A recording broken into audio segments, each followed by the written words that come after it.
நிற்கிறேன், நான் உன்னோடு கூட நடந்து வருவேன். ஹல்லேலூயா, ஹல்லேலூயா. நான் போகும் வழியை அவர் அறிந்திருக்கிறார்.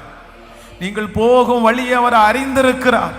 யாரோ ஒருத்தரிடத்துல ஆண்டவர் ஸ்ட்ரைட்டா பேசிட்டே இருக்கிறாரு. சோர்ந்து போகாத மகளே, இந்த பாதையை ஆண்டவர் தான் உங்களுக்கு அனுமதிச்சிருக்கிறாரு. ஆண்டவரே, வனாந்தரமா இருக்குதே, வனாந்தரமா இருக்குதே, எல்லாரும் முட்டாள் முட்டாள்னு திட்டுறாங்களே, எல்லாரும் உனக்கு கொஞ்சம் கூட அறிவில்லையான்னு கேட்கிறாங்களே, இதை ஏன் அனுமதிச்சிங்க? கர்த்தர் சொல்லுகிறார், முடிவிலே நன்மையை காண்பீர்கள். இந்த காரியத்தினுடைய முடிவிலே ஒரு நன்மையை காண்பீர்கள். நம்புறவங்க ஆமேன்னு சொல்லி சொல்லி நீங்க ஜெபிக்க ஜெபிக்க அந்த மகிமை என் கூட ஆண்டவர் பேசிட்டு இருக்கிறாருன்னு சொல்றவங்க சத்தமா, உரத்த சத்தமா அப்படியே ஜெபம் பண்ணிட்டே இருங்க, ஜெபம் பண்ணிட்டே இருங்க. ஹல்லேலூயா.